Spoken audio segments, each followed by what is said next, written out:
नमस्कार।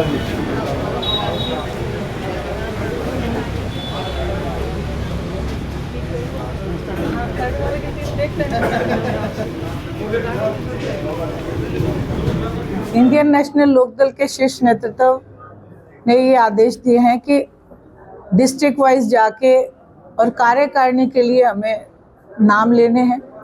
और क्योंकि इंडियन नेशनल लोकदल का ये एक कल्चर है या पार्टी ने डिसाइड किया है कि हम हमेशा अपने कार्यकर्ताओं से पूछ के ही डिसीजन लेते हैं। अभय सिंह जी चौटाला ने उमेद लोहान जी की, आदित्य चौटाला जी की और मेरी यहाँ पे ये ड्यूटी लगाई है, क्योंकि मुख्य रूप से हरियाणा प्रदेश को 3 जोनों में बांटा है, जिसमें से हिसार जोन की मीटिंग लेने हम तीनों आए हैं और आज कार्यकारिणी के लिए मीटिंग है।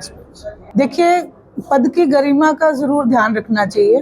प्रधानमंत्री जी ने हिसार को अच्छी सौगात दी है, एयरपोर्ट। वैसे तो उसके 7 बार उद्घाटन हो चुके हैं, एक बार और हो गया। अब देखते हैं वो उद्घाटन कितना कारगर सिद्ध होता है।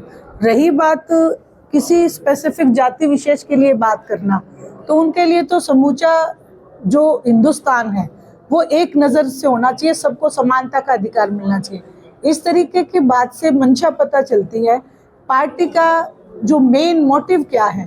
मेन मोटिव ही भारतीय जनता पार्टी का जातिगत रूप से एक दूसरे को आपस में लड़ाना, या ये बात जो उन्होंने कहा मुसलमानों का हक किसने छीना? एक आम जनता ने तो नहीं छीना, कोई उनका हक नहीं छीन सकता। अगर प्रधानमंत्री अगर सभी को समानता से हक दें अपना अपना, तो कोई किसी का हक छीन नहीं सकता।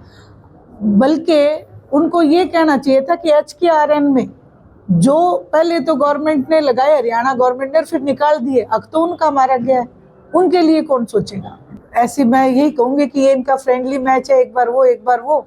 और इस हमाम में तो और भी बहुत सारे मगरमच्छ हैं, वो भी निकल के आएंगे। तो इस बारे में मैं कुछ नहीं कहूँगी, कानून बैठा है और कोर्ट बैठे हैं, हमारे जज बैठे हैं, वो डिसीजन लेंगे। देखिए, जिस दिन राहें 2 हो गई थी उस दिन ही मैंने भी सुना कि जब एक किनारा और 2 किनारे वो नहीं मिल सकते, तो फिर इसमें आप लोग ये प्रश्न ही पूछना बंद कर दें। देखिए, कार्यकर्ता तो ये भी चाहते थे कि परिवार टूटे ना, तोड़ा किसने? कार्यकर्ता को भ्रमित किसने किया? तो आज कार्यकर्ता तो इंडियन नेशनल लोकदल की तरफ देख रहा है। कार्यकर्ता चौधरी देवीलाल जी के साथ जुड़ा था, चौधरी ओम प्रकाश जी चौटाला के साथ जुड़ा था, और उसी मंशा से वो जो JJP पार्टी बनी, उसके उनका ध्येय तो यही था ना कि लोगों के लिए हम वोट करें, संघर्षशील पार्टी होगी। लेकिन जैसे ही कार्यकर्ता को पता चला कि बीजेपी में हाथ मिला लिया, तो वो ठगा हुआ महसूस कर रहे थे। आज कार्यकर्ता कोई नहीं कहता, ये सिर्फ जो कुछ एजेंट है JJP के, वो इस बात को फैला रहे हैं। कार्यकर्ता नहीं कहता, कार्यकर्ता तो वापस आ चुका है, कार्यकर्ता तो अभय सिंह जी चौटाला से मिल चुका है। कार्यकर्ता तो आज वापस इस बात के लिए हमारे साथ आके खड़ा हो गया कि हम वापस जो है चौटाला साहब का राज बनाएंगे, अभय सिंह जी चौटाला को मुख्यमंत्री बनाएंगे। भारतीय जनता पार्टी में अगर आप देखें कि मुख्यमंत्री पद की गरिमा क्या, मुख्यमंत्री जी के जितने भी MP हैं, कैबिनेट मिनिस्टर तक ये कहते हमारी चलती नहीं। तो जब कैबिनेट मिनिस्टर इस बात को कहते तो कहने का कुछ भी मेरा औचित्य नहीं बनता। HKRN के जो भर्ती किए थे उनको बाहर निकाल दिया, एक पेपर लीक हो चुका। ये इनका एक ही मकसद है कि पेपर लीक करा दो या जो भर्ती किए उनको निकाल दो। 2100 रुपये महिलाओं के लिए इन्होंने घोषणा की थी।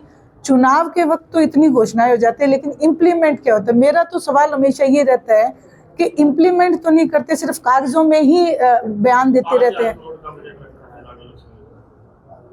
5000 करोड़ गए कहाँ? वो पब्लिश तो करें, दिखाएं तो सही हमें। अब बजट रखने से बजट जब एक आम आदमी तक पहुंच ही नहीं रहा है। तो जो हिसार का अभी आपने जिक्र किया कि एयरपोर्ट का उद्घाटन करके गए हैं, उसमें भी जो 180 करोड़ में तैयार होना, 18,000 करोड़ का गबन हो चुका है। ये सब कौन बताएगा?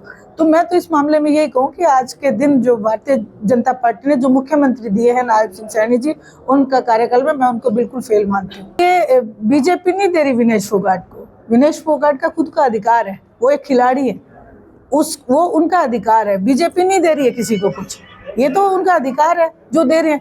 अगर आप गांव ग्रामीण अंचल में देखोगे, सड़क बनाना, सड़क तो एक अधिकार है, आम आदमी की पॉकेट से जाता है पैसा। और विनेश फोगाट को अगर वो दे रहे हैं तो ये बात भी सही है कि खेल नीति जो आदरणीय ओम प्रकाश जी चौटाला ने बनाई थी उसके तहत हर एक खिलाड़ी के साथ न्याय होना चाहिए।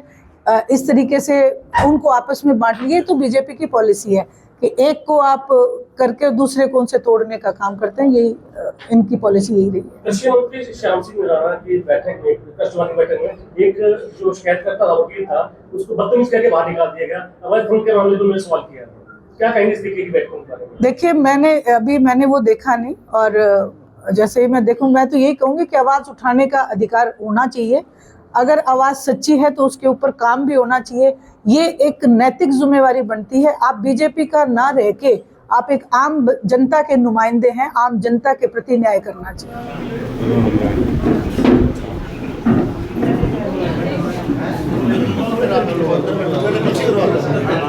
आपको जैसे चल